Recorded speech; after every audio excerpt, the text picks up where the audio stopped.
शहर में कैलाश कार में उसकी पत्नी शालिनी, 2 भाई राहुल और रंजन और एक छोटी बहन तान्या थी। मगर कैलाश सबसे ज्यादा प्यार अपने नौकर कृष्णा से करते थे। कृष्णा उनका वफादार नौकर था। वो कृष्णा को अपना छोटा भाई मानते थे। कृष्णा अपने मालिक कैलाश के हर काम में हाथ बटाता था। मगर कैलाश के 2 छोटे भाई कोई काम धंधा नहीं करते थे। वो दिन भर कैलाश के रुपयों को दोनों हाथों से लुटाते रहते थे। एक दिन कृष्णा कैलाश से बोला, छोटे मालिक, आप राहुल बाबू और रंजन बाबू को समझाते क्यों नहीं? आप दिन भर मेहनत से काम करते हैं और वो आपकी मेहनत की कमाई को ऐसे ही लुटाते रहते हैं। अरे कृष्णा, अब मैं तुझे कैसे समझाऊं रे? मेरी माँ ने मरते वक्त मुझसे एक वचन लिया था कि इन्हें किसी भी प्रकार की कोई तकलीफ ना हो, इसीलिए मैं इनसे कुछ नहीं कह पाता। लेकिन मालिक, ऐसे तो ये आपको बर्बाद कर देंगे। अरे नहीं रे, तू बहुत भोला है रे कृष्णा। धीरे धीरे दोनों काम धंधा करने लगेंगे, तू चिंता मत कर। अच्छा, मेरी बात ध्यान से सुन। मैं आज रात घर में देर से आऊंगा। आज सारे व्यापारियों की मीटिंग है और मुझे उसमें बुलाया गया है। ठीक है छोटे मालिक, आप कितनी भी रात में आएंगे, मैं आपको जागता हुआ ही मिलूंगा। लेकिन क्यों? मालिक, आपको खाना गर्म करके भी तो देना है। कृष्णा की बात सुनकर कैलाश मुस्कुराते हुए अपनी गाड़ी से ऑफिस चले गए। मीटिंग में शहर का एक और बड़ा व्यापारी राजन कसाना भी बैठा हुआ था। सारे व्यापारियों ने उसके ऊपर चोरी का आरोप लगाया था। मीटिंग में कैलाश अपने सभी व्यापारी भाइयों से बोले, तुम सब चिंता मत करो, इस बात का फैसला मैं 1 हफ्ते बाद करूंगा। अब तुम सब अपने अपने काम पर जा सकते हो। मीटिंग खत्म होने के बाद राजन कसाना मुस्कुराता हुआ कैलाश के पास आकर बोला, आपको क्या लगता है कैलाश जी कि इन व्यापारियों ने मेरे ऊपर जो आरोप लगाए हैं वो सही है या गलत? सीधी सी बात है राजन, व्यापारियों का सारा पैसा आपके सीक्रेट बैंक अकाउंट में रखा जाता है। अगर अकाउंट में से रुपया कम हुआ है तो आपके ऊपर ही आरोप लगेंगे ना। मैंने बैंक मैनेजर से बात कर ली है। 1 हफ्ते के अंदर ये पता लग जाएगा कि आपके ऊपर लगे हुए आरोप सही है या गलत। देखिए कैलाश जी, मैं आपसे झूठ नहीं बोलूंगा। ये सच है कि मैंने व्यापारियों के 100 करोड़ रुपए चुराए हैं। अगर आप उन व्यापारियों के सामने मुझे निर्दोष साबित कर दें, तो मैं उनमें से 50 करोड़ रुपए आपको देने के लिए तैयार हूँ। राजन की बात सुनकर कैलाश बुरी तरह से क्रोधित हो उठे। उन्होंने एक जोरदार चांटा राजन के गाल पर जड़ दिया। तुम्हें शर्म आनी चाहिए राजन, अब तो मैं तुम्हें जेल में भिजवा कर ही रहूंगा। इतना कहकर कैलाश वहाँ से चले गए। राजन कसाना गुस्से से दांत पीसता हुआ बोला, तुझे मैं इस लायक ही नहीं छोड़ूंगा कि तू मुझे जेल तक पहुंचाए। राजन कसाना एक आपराधिक प्रवृत्ति का व्यक्ति था। उसने अपने सभी गुंडों को बुलाकर कहा, आज रात तुम सब कैलाश की फैक्ट्री में आग लगा दो। मुझे खबर मिली है कि कुछ देर पहले कैलाश ने करोड़ों रुपए का माल अपनी फैक्ट्री में रखवाया है। उसने अभी तक उस माल का इंश्योरेंस भी नहीं करवाया है। फैक्ट्री जलने के बाद कैलाश सड़क पर आ जाएगा। राजन कसाना के गुंडों ने उसी रात कैलाश की फैक्ट्री में आग लगा दी। कैलाश की फैक्ट्री जलकर राख हो गई और साथ ही साथ उसके अंदर रखा हुआ करोड़ों रुपए का माल भी। कैलाश सड़क पर आ गया। इतने बड़े नुकसान का कैलाश को बहुत बड़ा सदमा लगा और एक रात कैलाश की अचानक तबीयत बिगड़ गई। कैलाश की बहन तान्या अपने छोटे भाइयों के नंबर पर कॉल मिला कर थक गई, मगर किसी भी भाई ने उसका फोन नहीं उठाया और कैलाश के पास इतने भी पैसे नहीं बचे थे कि वो अपना इलाज कर सके। कुछ ही देर में कृष्णा कुछ पैसे ले आया। डॉक्टर को दिखाने के बाद कैलाश ने अपने नौकर कृष्णा से कहा, कृष्णा, तेरे पास ये पैसे कहाँ से आए? मेरे पास तो फूटी कौड़ी भी नहीं है। क्या तू किसी से उधार मांग कर लाया है? नहीं बड़े मालिक, जब आपकी तबीयत ज्यादा खराब हो गई तो मैंने रंजन बाबू की जेब से कुछ पैसे निकाल लिए थे।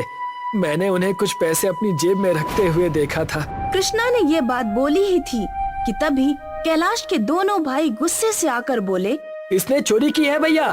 तेरी हिम्मत कैसे हुई मेरी जेब से पैसे निकालने की? बड़े मालिक की अचानक तबीयत खराब हो गई थी, मैंने इसी वजह से आपकी जेब से पैसे निकाल लिए। मेरे पास इतने फालतू पैसे नहीं हैं कि मैं इनके इलाज पर पैसे खर्च करूं। आइंदा मेरी जेब में हाथ मत डालना, ये कैसी बातें कर रहे हैं आप रंजन बाबू? जब बड़े मालिक का समय अच्छा था तो आपने उनकी दौलत दोनों हाथों से लुटाई, और आज जब उनका बुरा समय आया तो आप उनके इलाज के लिए थोड़े से पैसे भी खर्च नहीं करना चाहते।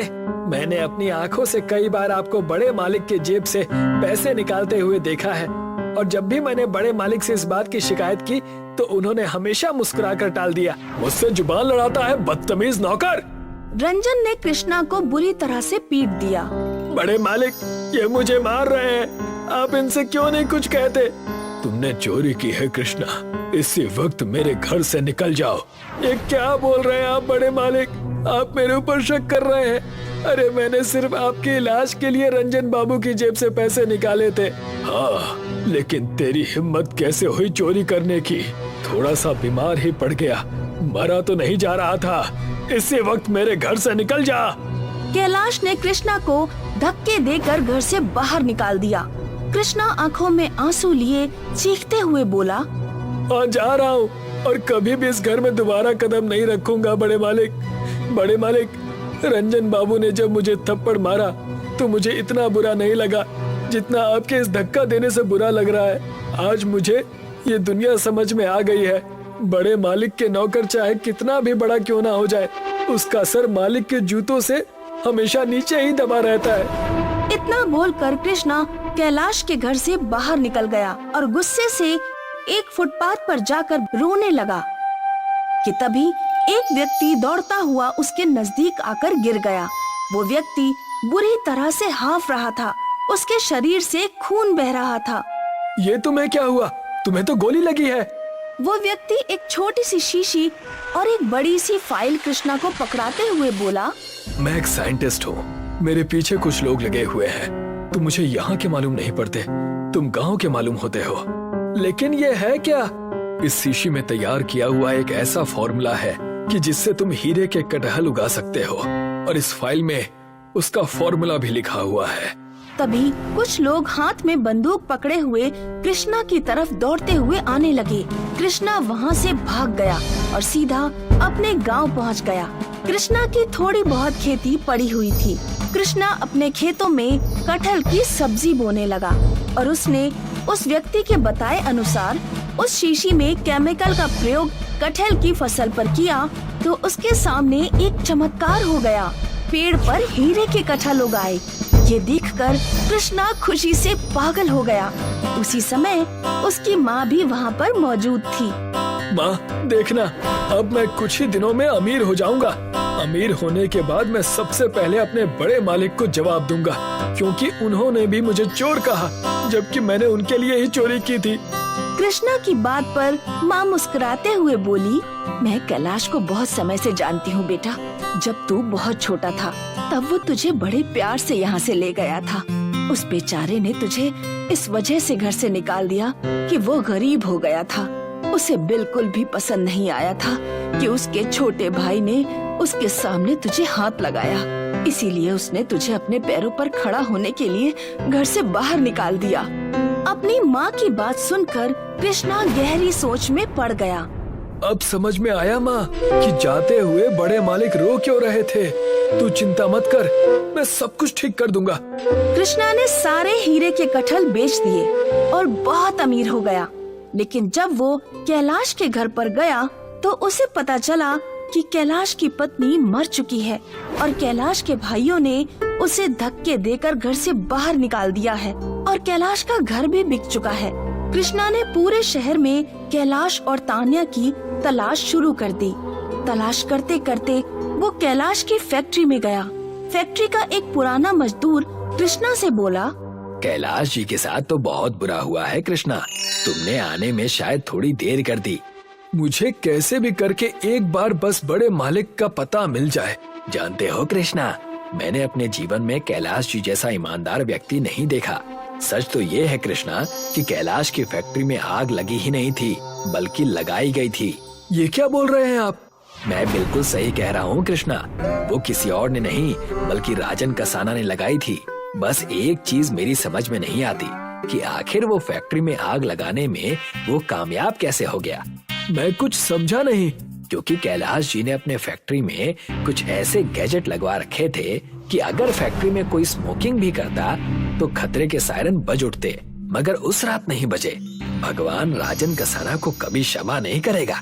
इतना कहकर वो मजदूर वहाँ से चला गया, मगर कृष्णा ने अपनी तलाश जारी रखी। एक दिन कृष्णा अपनी कार में कैलाश को ढूंढता फिर रहा था। तभी उसकी नजर रंजन और राहुल पर गई, जो कि कैलाश के सबसे बड़े दुश्मन राजन कसाना के साथ बैठे हुए थे। कृष्णा उनकी कार का पीछा करते करते उनके ऑफिस तक पहुंच गया और चुपके से उनकी बातें सुनने लगा। रंजन और राहुल राजन कसाना से बातें कर रहे थे। मान गए आपको राजन कसाना जी, आपने भैया की फैक्ट्री में आग लगवा दी और भैया को भनक भी नहीं लगी कि वो आग आपने लगवाई है। कैलाश को तो ये भी नहीं मालूम है कि उनकी फैक्ट्री में आग लगाने में मदद करने वाले उनके ही दोनों भाई हैं। 50 करोड़ की रकम के लिए तो कोई सगा भाई भी अपने भाई को मार सकता है, और फिर तो कैलाश हम दोनों का सौतेला भाई था।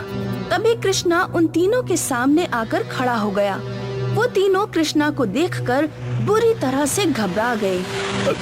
कृष्णा, तूने ये महंगे कपड़े कैसे पहन लिए हैं? क्या कहीं से चुरा कर लेकर आया है? चुरा कर नहीं रंजन बाबू, बल्कि अपनी मेहनत से कमाए हैं। और तुम दोनों क्या जानो मेहनत करना। तुमने तो सिर्फ अपने बड़े भाई की दौलत को दोनों हाथों से लुटाया है, लेकिन तुम दोनों इतना नीचे गिर जाओगे ये मैंने कभी सपने में भी नहीं सोचा था। अरे कोई सगा भाई भी अपने भाइयों के लिए इतना नहीं करता जितना बड़े मालिक ने तुम दोनों सौतेले भाइयों के लिए किया। हाँ, तो तू हमारा क्या बिगाड़ लेगा? फिलहाल मुझे सीधी तरह से ये बता दो कि बड़े मालिक कहाँ है। हमें नहीं पता वो कहाँ है। अगर ढूंढना ही है तो जाकर उन्हें किसी मंदिर के बाहर ढूंढ। दोनों बहन भाई भीख मांग रहे होंगे। तुम दोनों का मैं चाह कर भी कुछ नहीं कर सकता, क्योंकि बड़े मालिक तुम दोनों से बहुत ज्यादा प्यार करते थे। तुम्हें तुम्हारे किए की सजा ईश्वर देगा। लेकिन राजन कसाना, जिस दिन मुझे बड़े मालिक मिल गए ना, उसी दिन मैं तुझे तेरे किए की सजा दूंगा। इतना कहकर कृष्णा गुस्से से बाहर निकल गया। कृष्णा ने पागलों की तरह कैलाश की तलाश जारी रखी। कुछ महीनों बाद कृष्णा एक मंदिर में पहुंचा। उसने देखा कैलाश और उसकी छोटी बहन तान्या मंदिर के बाहर बैठे हुए थे। ये देखकर कृष्णा की आंखों में आंसू आ गए। वो दौड़ता हुआ कैलाश के पास पहुंच गया। मैं आ गया मालिक, मुझे माफ कर देना। मैं आपके थप्पड़ को समझ नहीं पाया, मैंने आपको गलत समझा। कृष्णा को अमीर देखकर कैलाश की आंखों में खुशी के आंसू आ गए और तान्या के भी। तेरे जाने के बाद मेरी पत्नी भी मुझे छोड़कर चली गई कृष्णा, और मुझे कुछ दिन पहले पता चला कि मेरी फैक्ट्री में आग मेरे ही भाइयों ने लगवाई थी, पर भगवान ने उन्हें इस बात की सजा भी दे दी। वो दोनों परसों एक रोड एक्सीडेंट में मारे गए। शायद आपको पूरी बात नहीं पता बड़े मालिक, इस खेल का असली सूत्रधार राजन कसाना था। उसने ही रंजन बाबू और राहुल बाबू को भड़काया और उन दोनों को 50 करोड़ का लालच देकर आपकी फैक्ट्री में आग लगवाई। असली मुजरिम राजन कसाना है। तभी अचानक कैलाश लड़खड़ाते हुए जमीन पर गिर गया। ये देखकर कृष्णा और तान्या बुरी तरह से घबरा गए। आप चिंता मत कीजिए मालिक, मैं आपको अभी और इसी वक्त अस्पताल ले चलता हूँ। नहीं कृष्णा नहीं, तू बिल्कुल सही समय पर आया है। दरअसल मुझे कैंसर हो गया है, अब मैं नहीं बचूंगा। लेकिन मेरे जाने के बाद तू तान्या का ख्याल रखना, उससे शादी कर लेना और राजन कसाना को छोड़ना मत। इतना कहकर कैलाश ने दम तोड़ दिया। कृष्णा ने कैलाश का अंतिम संस्कार कर दिया और उसी दिन तान्या से विवाह भी कर लिया। कृष्णा अब बहुत अमीर व्यक्ति बन चुका था। कृष्णा ने ठीक राजन कसाना की तरह उसकी ही फैक्ट्री में आग लगवा दी। राजन कसाना भी सड़क पर आ गया, मगर वो इस सदमे को बर्दाश्त नहीं कर सका और पागल हो गया। कुछ दिनों बाद कृष्णा अपनी पत्नी तान्या को लेकर अपने गांव चला गया और वहाँ एक कोठी बनवाकर रहने लगा। कृष्णा आज भी हीरे के कटहल उगाता है।